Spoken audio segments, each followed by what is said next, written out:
everyone, welcome back to Magnet Brains. This is Barkha Gupta, your computer application educator. So last class में हमने discuss किया था आपकी internet basics chapter का web server topic. Okay, hope आपको web server अच्छे से clear हुआ होगा. उसके पहले हमने इंटरनेट टर्मिनोलॉजीज पढ़ी थी, इंटरनेट क्या होता है, www क्या होता है. क्लियर? तो आज हम जो आपका टॉपिक स्टार्ट करने जा रहे हैं, कहीं ना कहीं बहुत इंटरेस्टिंग सा टॉपिक है, वो है वेबसाइट. क्लियर? सो वेबसाइट को डिस्कस करने के पहले हम थोड़ा सा हिस्ट्री जान लेते हैं वेबसाइट की. वेबसाइट क्या होता है, कैसे डेवलप हुआ, किसने डेवलप किया, फर्स्ट वेबसाइट कौन सी थी. ओके, सो वेब सर्वर क्या होता है, लास्ट क्लास में हमने जो डिस्कस किया था. वेब सर्वर एक सर्वर सिस्टम होता है ना, या हम बोल सकते हैं set of collection of programs और प्रोटोकॉल्स होते हैं जहां पर वेबसाइट्स सेव होती हैं. वेबसाइट्स क्या होती हैं, स्टोर होती हैं. ओके, अब वेबसाइट्स स्टोर होती हैं, इट मीन्स हम बोल सकते हैं कि वेब पेजेस का कलेक्शन होती है वेबसाइट्स, तो वो सेव होती है. So a website is a collection of web pages. Website क्या होती है, वेब पेजेस का कलेक्शन होती है which are digital file generally written using hypertext markup language HTML. जो वेबसाइट्स होती हैं, वेबसाइट्स वेब पेजेस का कलेक्शन होती हैं, वो किस लैंग्वेज में लिखी होती है, कौन सा प्रोग्रामिंग लैंग्वेज होता है जिसके थ्रू हम वेबसाइट को क्रिएट करते हैं, तो वो प्रोग्रामिंग लैंग्वेज होती है HTML, जो हम आपके नेक्स्ट सेकंड थर्ड यूनिट में पढ़ने वाले हैं. ओके, तो वेबसाइट में जो वेब पेजेस होते हैं, वो वेब पेजेस किस में लिखे होते हैं, कौन सी लैंग्वेज में लिखे होते हैं, हाइपरटेक्स्ट मार्कअप लैंग्वेज HTML में लिखे होते हैं. देखिए www जो है वर्ल्ड वाइड वेब, उसे किसने डेवलप किया था, मैंने आपको लास्ट टाइम भी डिस्कस किया था. 1989 में टिम बर्नर्स-ली ने www को डेवलप किया था. किसने, टिम बर्नर्स-ली ने 1989 में. www है क्या, वर्ल्ड वाइड वेब, एक वेब सर्वर है. एक तरीके से उन्होंने एक वेब सर्वर बनाया था जिसमें पूरी दुनिया भर के जो कंप्यूटर सिस्टम्स थे वो कनेक्टेड थे और वो सारे कंप्यूटर सिस्टम का डेटा सेव था, हम ऐसा बोल सकते हैं. ओके, तो 1989 में टिम बर्नर्स-ली ने www डेवलप किया. फाइन. अब 1990 में 2 साल बाद, 1 साल बाद 1990 में क्या हुआ, टिम बर्नर्स-ली ने www से रिगार्डिंग कुछ टर्म्स, वेबसाइट से रिलेटेड जो टर्म्स है, टेक्निकल टर्म्स है, जैसे HTTP प्रोटोकॉल है ना, हाइपरटेक्स्ट मार्कअप लैंग्वेज, URL, ये कुछ टर्म्स है इंटरनेट की टर्मिनोलॉजी से जो हम डिस्कस कर चुके हैं, इनको डेवलप किया 1990 में. अब 1991 में उन्होंने फर्स्ट वेबसाइट बनाई थी, फर्स्ट वेबसाइट जिसका नाम था http://info.cern.ch. So this is the first website created by Tim Berners-Lee in 1991. अब आप सोच रहे होंगे ये CERN क्या है, तो टिम बर्नर्स-ली जिस ऑर्गेनाइजेशन में कंप्यूटर साइंटिस्ट थे, उस ऑर्गेनाइजेशन का नाम था CERN, जो एक साइंटिफिक रिसर्च ऑर्गेनाइजेशन थी.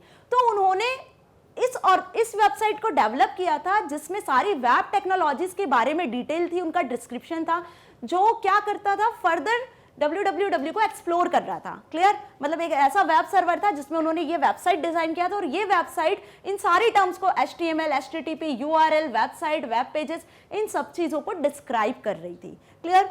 तो अब जैसे मॉडर्न इंटरनेट बना 1996 के बाद, 1999 में मॉडर्न इंटरनेट आया, तो कहीं ना कहीं www कॉन्सोर्टियम बना, WWC कॉन्सोर्टियम, वो भी किसने डेवलप किया, टिम बर्नर्स-ली ने. और उसमें उन्होंने वो सारे फीचर्स ऐड किए, वो सारी हम बोल सकते हैं फैसिलिटीज को ऐड किया जिसके थ्रू हम इंटरनेट को एक्सेस करते हैं. General people, public all over world में कहीं भी किसी भी तरीके के डेटा को वेबसाइट में एक्सेस कर सकती हैं. ओके, तो ये तो थोड़ा सा हिस्ट्री पार्ट था कि पहली वेबसाइट कब, किसने, क्यों, कैसे डेवलप किया था. ओके, सो अब हम आते हैं वेबसाइट पे वापस. तो वेबसाइट जैसा मैंने बताया कि वेब पेजेस का कलेक्शन है, और वेब पेजेस किससे लिखे जाते हैं, कौन सी लैंग्वेज में लिखे जाते हैं, कौन सी प्रोग्रामिंग लैंग्वेज में लिखे जाते हैं, HTML, हाइपरटेक्स्ट मार्कअप लैंग्वेज, जो हम डिस्कस करेंगे आपके थर्ड पार्ट में डिटेल में. ओके, तो बेसिकली आप ये समझ सकते हो कि HTML में जो कोडिंग होती है, जो प्रोग्रामिंग होती है, वो टैग्स के फॉर्म में, कुछ एलिमेंट के फॉर्म में होती है. ओके, तो वेब पेजेस क्या हो गए,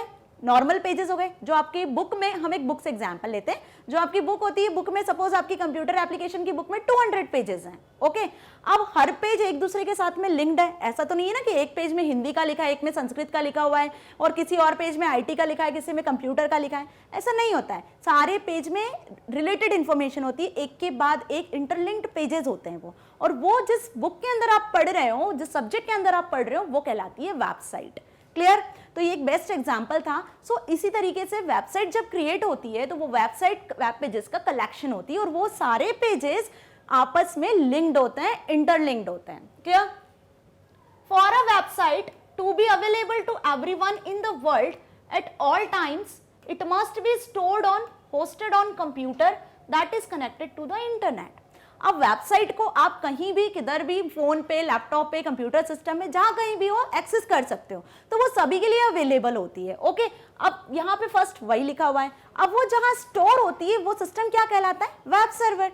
तो उस वेब सर्वर से हम क्या करते हैं? वेबसाइट को एक्सेस करते हैं, और जो वेबसाइट है वो कनेक्टेड होती है इंटरनेट से। कहीं ना कहीं आपके फोन में या आपके लैपटॉप में, मोबाइल फोन में इंटरनेट कनेक्शन होना चाहिए, तभी आप उस वेबसाइट को वेब सर्वर से एक्सेस कर सकते हो। Third is such a computer is known as web server, जो मैंने अभी आपको डिस्क्राइब किया। The web pages of website are linked together, okay? Web pages जो होते हैं वो आपस में क्या होते हैं? लिंक्ड होते हैं, okay? Through hyperlinks और hypertext। अब hyperlink और hypertext क्या होता है? इंटरनेट पे जब भी कोई डॉक्यूमेंट अपलोड होता है तो वो डॉक्यूमेंट डायरेक्ट एक्सेस नहीं होता है, आप कुछ लिंक होती है उसकी जिसके थ्रू हम उस डॉक्यूमेंट को एक्सेस करते हैं। सपोज आप मैग्नेट ब्रेन्स को एक्सेस करते हो या अपने स्कूल की वेबसाइट को एक्सेस करते हो, तो आप क्या करते हो? कुछ टेक्स्ट लिखते हो, कुछ URL लिखते हो। सपोज आप लिखते हो www.magnetbrains.com, तो आपने एक वर्ड लिखा है या आपने एक URL लिखा है जिसके थ्रू आप क्या कर रहे हो? मैग्नेट ब्रेन्स के सारे सब्जेक्ट की स्टडी कर पा रहे हो, सारे पेजेस को एक्सेस कर पा रहे हो। तो यहाँ पे जो वेब पेजेस होते हैं वो लिंक्ड होते हैं किसके थ्रू? हाइपरलिंक और हाइपरटेक्स्ट के थ्रू, ओके। हाइपरटेक्स्ट को सिंपल हम ऐसे भी समझ सकते हैं कि सपोज कोई कुछ आपने टेक्स्ट लिखा है और उसके नीचे जब अंडरलाइन होती है तो वो कहलाता है हाइपरलिंक, मतलब उसमें कुछ ना कुछ टेक्स्ट क्या है? हिडन है। जब आप उस पर क्लिक करोगे तब वो नेक्स्ट पेज आपके सामने ओपन होगा, okay. The site might also contain additional documents and files such as images, videos and other digital assets। अब वेबसाइट में सिर्फ टेक्स्ट तो होता नहीं है कि सिर्फ आपको टेक्सचुअल डॉक्यूमेंट ही दिख रहे हैं, नहीं। हर वेबसाइट में इमेजेस होती हैं, कुछ वीडियोस होती हैं, कुछ ग्राफिक्स होते हैं, जिससे हमारी वेबसाइट क्या होती है? बहुत इफेक्टिव और अट्रैक्टिव होती है, जिससे हमें इमेजेस के फॉर्म में और ज़्यादा अच्छे से कंटेंट समझ में आता है कि एक्चुअल इस वेबसाइट का क्या यूज़ है, क्यों बनाई है ना। इमेज से हमें बहुत अच्छे से क्लियर होता है। तो वेबसाइट में जो कंटेंट होता है वो ज़रूरी नहीं है कि टेक्स्ट हो, उसमें क्या हो सकते हैं? इमेजेस भी हो सकते हैं, कुछ ग्राफिक्स भी हो सकते हैं, कुछ ऑडियोज, वीडियोस, किसी भी तरीके का डेटा वेबसाइट में हो सकता है, okay. Next is with internet invading in every sphere we see websites for all kind of causes and purpose. आप देख रहे हो कि जैसे जैसे इंटरनेट बढ़ता जा रहा है, जैसे जैसे टेक्नोलॉजी बढ़ती जा रही है, तो हम इस दुनिया में हजारों में, लाखों में, करोड़ों में वेबसाइट्स भी बढ़ती जा रही हैं, ओके। आप देख सकते हो कि आज हर चीज से रिलेटेड, चाहे वो स्पोर्ट्स हो, एग्रीकल्चर हो, बिजनेस हो, कंप्यूटर हो, एजुकेशन हो, कोई सा भी फील्ड हो, आपको हर फील्ड से रिलेटेड वेबसाइट इंटरनेट पे मिलती है ना। तो हम बोल सकते हैं कि when with internet invading in every sphere, her sphere में जैसे इंटरनेट बढ़ रहा है तो उसी तरीके से आपको हर तरीके की वेबसाइट भी इंटरनेट पे अवेलेबल मिलती है, ओके, होती है।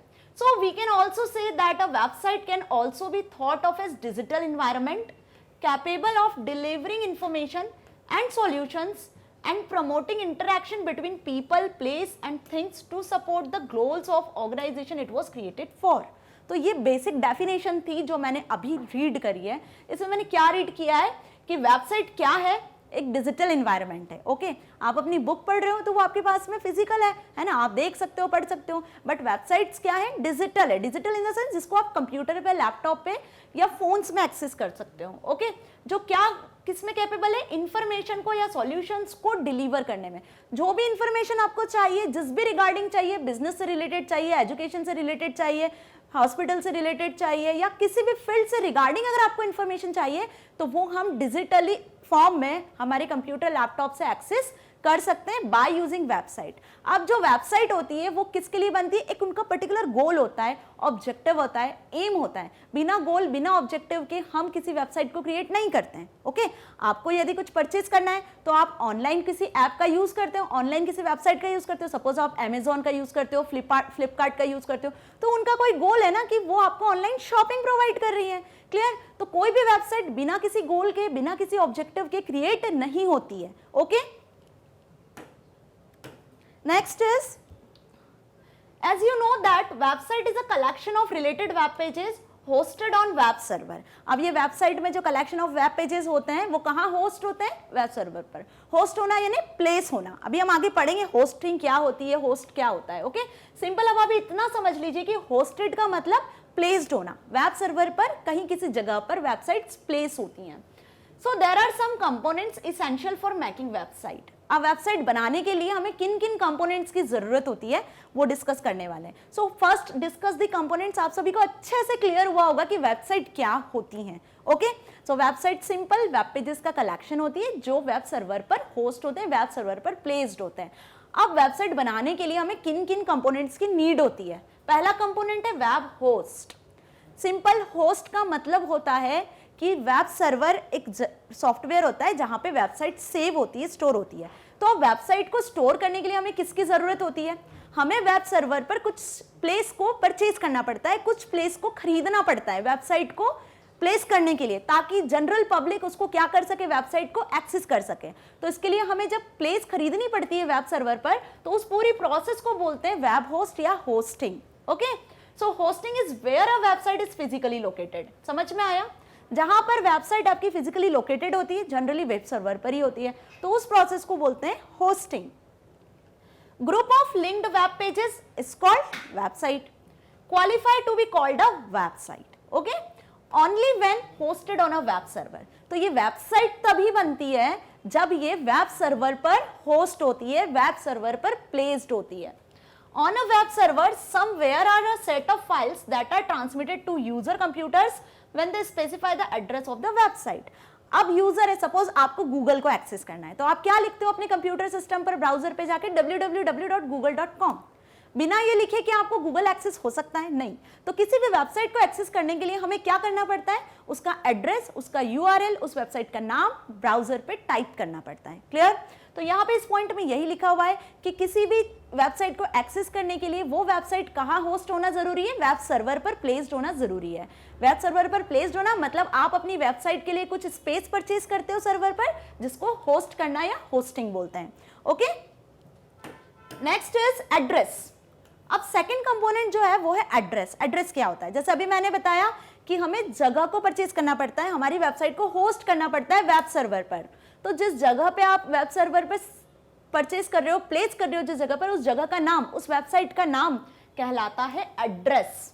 जैसे अभी मैंने बताया आपको गूगल को एक्सेस करना है, तो आप क्या लिखते हो, google.com या सिंपल गूगल लिखते हो ना, तो वो क्या हुआ, उस वेबसाइट का नाम हुआ, उस वेबसाइट का एड्रेस हुआ। तो सिंपल यहाँ पर एड्रेस एक अनदर कंपोनेंट है। This is the address of the website called URL, है ना। एड्रेस को हम किस नाम से जानते हैं, यूआरएल के नाम से जानते हैं। When someone asks to see a website, जब आपको कोई वेबसाइट देखनी है तो हम उसके यूआरएल के through, URL it means address of website, उसके थ्रू हम वेबसाइट को एक्सेस कर सकते हैं। अब ये नाम आप, ये जो एड्रेस है ये कहाँ लिखते हैं हम, वेब ब्राउजर पे। ओके, वेब ब्राउजर सभी को पता है, सबके सिस्टम पे होता है, Google Chrome, Mozilla, Netscape navigator, internet explorer. इसे भी हम और डिटेल में डिस्कस करेंगे क्योंकि नेक्स्ट टर्मिनोलॉजी कहीं ना कहीं वेब ब्राउजर ही हमें पढ़ना है। ओके, सो अभी तो आप इतना समझ लीजिए कि वेब ब्राउजर क्या है, Google Chrome, Netscape navigator and internet explorer. Okay, तो इनके थ्रू हम किसी भी वेबसाइट का एड्रेस लिखते हैं और एड्रेस से फिर हम उस वेबसाइट के पेजेस को एक्सेस करते हैं। Third is home page. अब होम पेज क्या होता है? जैसा मैंने अभी आपको बताया कि किसी भी वेबसाइट को डिजाइन करने के लिए हमें वेब पेजेस के साथ में उसको डिजाइन करना होता है, वेब पेजेस की जरूरत होती है। अब वेब पेजेस में जो फर्स्ट पेज होता है वो कहलाता है होम पेज। अब इसका एक एग्जांपल, सपोज आप कोई प्रोजेक्ट बनाते हो आपकी क्लास में, सपोज 10th क्लास में आपको किसी टीचर ने प्रोजेक्ट दिया हुआ है कि आप किसी टॉपिक पे प्रोजेक्ट बनाओ। सपोज आपको अपने कंप्यूटर एप्लीकेशन पे ही कोई प्रोजेक्ट बनाना है, तो प्रोजेक्ट बनाने के लिए आप सबसे पहला जो पेज लिखते हो वो क्या होता है, फ्रंट पेज होता है। अब वो पेज जितना सुंदर होगा, जितना अट्रैक्टिव होगा, जितना अच्छा आपने उसमें लिखा होगा, कितनी अच्छी गुड हैंड राइटिंग होगी, जो आपने उसमें इमेज डाली होगी, उससे ही पता चलेगा कि अंदर जो प्रोजेक्ट में पेजेस हैं वो कैसे होंगे, वो किस बारे में होंगे, क्या कंटेंट होगा, राइट। तो वैसे किसी भी वेबसाइट का जो फर्स्ट पेज होता है जिसे आप ओपन करते हो वो फर्स्ट पेज कहलाता है होम पेज। ओके, ऐसा बोलते हैं ना, first impression is the last impression. It means अगर होम पेज बहुत सुंदर है, उसमें सारे कंटेंट कवर किए हुए हैं, उसमें बहुत अच्छी इमेजेस लगी हुई है ना, जो आपके कंटेंट को, आपकी वेबसाइट को बहुत अच्छे से डिस्क्राइब कर रही है, तो वो पेज कहलाता है home page. Every website has a home page. Her website का फर्स्ट पेज होम पेज होता है। It is the first web page that appears when viewer, जब भी कोई व्यूअर देखता है उस वेबसाइट को तो सबसे पहला जो पेज ओपन होता है वो होम पेज होता है। Go to a website. Home page of a website is very important, बहुत इंपॉर्टेंट होता है, as it sets the look and feel of the website. देखो फर्स्ट पेज क्या होता है, बहुत इंपॉर्टेंट होता है, क्योंकि पूरी वेबसाइट का लुक क्या है वो हमें फर्स्ट वेब पेज के होम पेज से ही मिलता है। And direct viewers to go the rest of the pages of the website, और डायरेक्ट करता है यूजर को कि बाकी के जो पेजेस होंगे उसमें क्या डेटा होगा, क्या कंटेंट होगा, किस बेसिस पर होगा, ओके, कितने पेजेस होंगे, तो ये सब हमें होम पेज से ही पता चलता है। Okay, next content is design. जितना इंपॉर्टेंट होम पेज होता है उतनी ही इंपॉर्टेंट डिजाइन होती है वेबसाइट की। अब वेबसाइट को डिजाइन कैसे करते हैं, क्यों करते हैं, क्या मीनिंग है, ये सब हम आगे पढ़ेंगे। क्लियर? अभी फिलहाल जो डिजाइन कंपोनेंट है उसको हम इन शॉर्ट समझते हैं कि क्या होता है।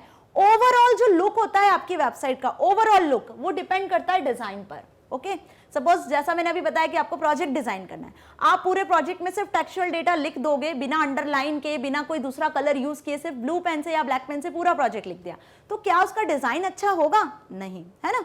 तो डिजाइन करने के लिए हमें किसी चीज को क्या करना पड़ता है, थोड़ा सुंदर बनाना पड़ता है। इट मींस कि आप थोड़ा ब्लैक पेन का यूज करोगे, कुछ कलरफुल पिक्चर्स लगाओगे अपने प्रोजेक्ट में, है ना, आप अंडरलाइन करोगे, आप लाइनिंग करोगे, बॉर्डर बनाओगे प्रॉपर, तो आपका प्रोजेक्ट कैसा दिखेगा? सुंदर दिखेगा। उसका डिजाइन कैसा होगा? कहीं ना कहीं बहुत बेस्ट होगा। तो यहाँ पे वेबसाइट को भी डिजाइन करना, इट मींस ये बहुत इंपॉर्टेंट एस्पेक्ट होता है। It is overall look, overall look decide करता है वेबसाइट का। And feel the website has a result of proper use of integration elements like navigation, menus, graphics and layout. तो आपकी website में कितने मेन्यूज है, क्या क्या ग्राफिक्स आपने यूज किए हुए हैं, पूरा वेबसाइट का लेआउट कैसा है, वो सब डिपेंड करता है डिजाइन कंपोनेंट पे। तो कहीं ना कहीं इट इज वेरी इंपॉर्टेंट कि आपकी वेबसाइट कितनी ज्यादा अच्छी बनने वाली है, कितना अच्छा उसका डिजाइन होने वाला है, ये सब ओवरऑल डिपेंड करता है वेबसाइट का डिजाइन कंपोनेंट पे। Next is content. अब content it is also an important thing. आप वेबसाइट में क्या लिख रहे हो, किससे रिलेटेड है, वो उसका कंटेंट होता है।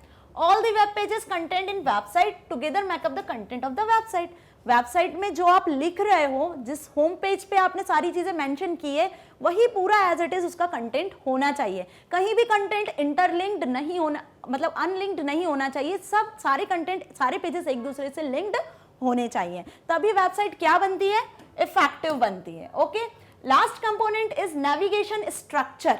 नेविगेशन मतलब क्या होता है, जब हम वेबसाइट के पेजेस को फर्दर गो थ्रू होते हैं या फर्दर रीड करते हैं तो उसे हम बोलते हैं navigation. The navigation structure of website is the order of pages, है ना। इसमें सबसे पहले क्या आता है, कंपोनेंट ऑर्डर, कि जो पेजेस आपने लगाए अपनी वेबसाइट में वो एक सीक्वेंस में हो, एक ऑर्डर में हो। Collection of what links to what, ये पता होना चाहिए आपको कि जो पेजेस है वो किससे क्या लिंक है, पहले पेज से दूसरा पेज लिंक है या नहीं है। ऐसा तो नहीं आपने 10th वाला नंबर का पेज पहले नंबर पे लगा दिया और पहला लगाया है लास्ट में, है ना। तो नेविगेशन स्ट्रक्चर इट मींस आपका जो वेबसाइट के पेजेस है वो सब सही जगह पर सही ऑर्डर में प्लेस होने चाहिए, ताकि कोई यूजर जब वेबसाइट को एक्सेस करे तो उसे सारी चीजें सिक्वेंशियल ऑर्डर में मिले। ओके, तो ये तो कंपोनेंट थे जो हमने अभी डिस्कस किए कि वेबसाइट में कौन कौन से इंपॉर्टेंट कंपोनेंट होते हैं और कैसे हम वेबसाइट को डिजाइन करते हैं, मतलब क्या क्या चीजें हमें माइंड में रखनी है जब हम वेबसाइट डिजाइन करते हैं, वेबसाइट क्या होता है। नेक्स्ट हम पढ़ रहे हैं website versus portal, web portal. अब यहाँ एक न्यू टर्म इंट्रोड्यूस हुई है जिसे हम बोलते हैं वेब पोर्टल। अब देखिए वेब पोर्टल क्या है, एक वेबसाइट का ही टाइप है, बट ये एक बहुत इनहांस पार्ट है वेबसाइट का। ओके, वेबसाइट सिंपल हम बात करते हैं, आपको कुछ शॉपिंग करना है तो ऑनलाइन शॉपिंग एक वेबसाइट हो गई, सपोज अमेजॉन, फ्लिपकार्ट, क्लियर। या फिर हम ऐसा बोल सकते हैं कि आपके स्कूल का जो वेबसाइट है वो भी एक वेबसाइट है, ओके, जिसमें सिर्फ आपके स्कूल से स्टूडेंट, टीचर्स या असेसमेंट एक्टिविटीज जो भी हो रही है उससे रिगार्डिंग इंफॉर्मेशन होती है, तो वो वेबसाइट होती है जो एक स्पेसिफिक पर्पस के लिए होती है।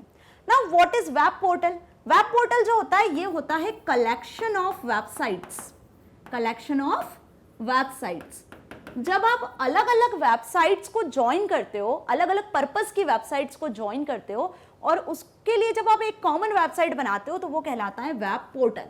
और इसका बेस्ट एग्जांपल जो है वो है एमपी ऑनलाइन, या आप गूगल, याहू, कुछ भी सपोज कर लो, है ना, गूगल को ही सपोज कर लो क्योंकि सब फैमिलियर है उससे। गूगल में आप किसी भी तरीके का, किसी भी टाइप का कोई सा भी डेटा सर्च कर सकते हो, audio, video, web series, music, है ना, या आप कुछ एजुकेशन रिगार्डिंग कुछ भी चीजें आप सर्च कर सकते हो, एक्सेस कर सकते हो, डाउनलोड कर सकते हो। ओके, तो Google is the best example of web portal.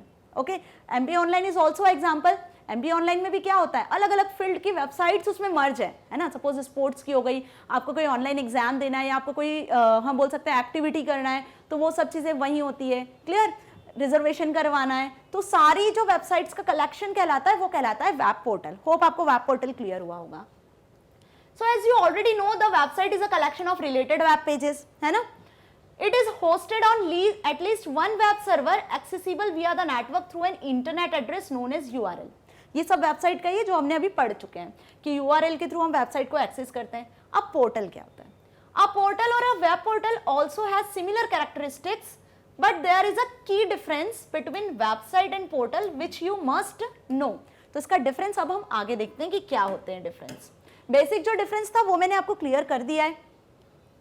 A web portal is a launchpad of host web-based services such as email, shopping, gaming, news, weather, and so on, whereas a website is concerned with providing information about a company cause only, है ना। जैसे मैंने अभी बताया कि website is a collection of different purposes of websites ना, तो यहाँ पे वही बताया है कि email, shopping, gaming, news, weather and so on, इससे रिगार्डिंग जब आप कोई वेबसाइट बनाते हो जिसमें ये सारी चीजें आपको इंक्लूड होकर मिले तो वो क्या कहलाता है, वेब पोर्टल कहलाता है।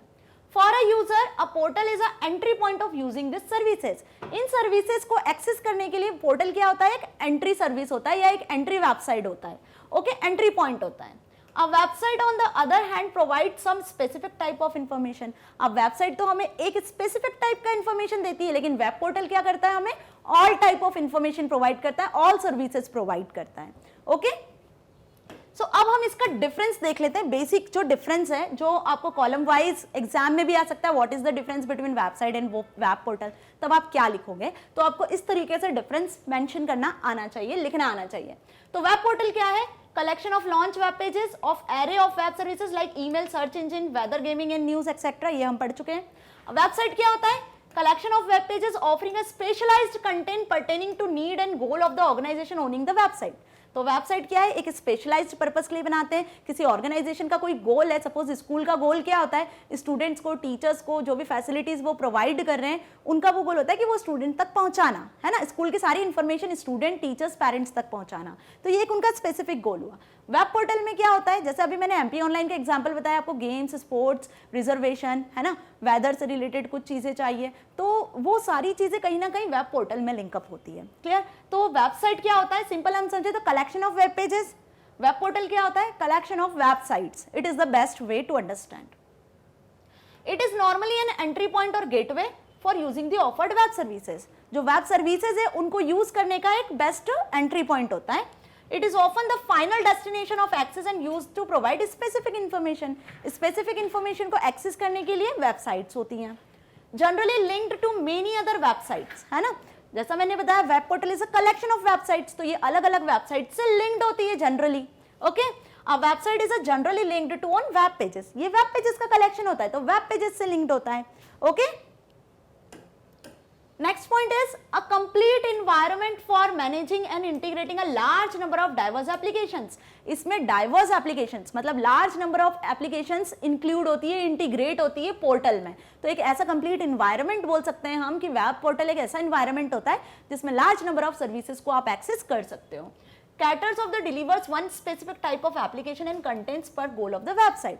वेबसाइट क्या होता है कि स्पेसिफिक पर्पस के लिए होती है। सपोज आपको कुछ डोमिनोज से ऑर्डर करना है तो आप क्या कर सकते हो, डोमिनोज पे किसी चीज की आप रिजर्वेशन तो नहीं कर सकते हो, टिकट बुक नहीं कर सकते हो, आप डोमिनोज से सिर्फ पिज्जा या बर्गर ऑर्डर कर सकते हो। तो एक स्पेसिफिक पर्पस के लिए वेबसाइट होती है। लेकिन वेब पोर्टल क्या होता है, एमपी ऑनलाइन। तो एमपी ऑनलाइन से आप कुछ एप्लीकेशन फॉर्म भर सकते हो, आप टिकट्स बुक कर सकते हो, है ना। तो there are so many users of web portal, अलग अलग यूजेस होते हैं, बट यहाँ पे एक सिर्फ स्पेसिफिक यूज होता है। Example is Google, Yahoo, Rediff mail, MSN। इसका एग्जाम्पल edupillar.com, cbseacademic.com और ncrt.nis.com है ना। जो आपकी NCERT की या जो CBSE की वेबसाइट्स होती हैं वो भी क्या होती हैं, वो वेबसाइट के अंदर ही आती है, जो सिर्फ आपको CBSE और NCERT रिगार्डिंग इन्फॉर्मेशन ही प्रोवाइड करती हैं। क्लियर? सो होप आपको वेबसाइट और वेब पोर्टल बहुत अच्छे से क्लियर हुआ होगा आज के इस सेशन में। So students please keep watching, मेरा लास्ट वीडियो भी आप देखिएगा। अब जो नेक्स्ट वीडियो हम लेकर आएंगे, उस नेक्स्ट वीडियो में हम वेबसाइट वेब सर्वर से रिलेटेड ही कुछ टर्मिनोलॉजीज को पढ़ने जा रहे हैं। सो प्लीज सारी वीडियोस देखिए। सो तब तक के लिए stay tuned, stay happy, thank you so much.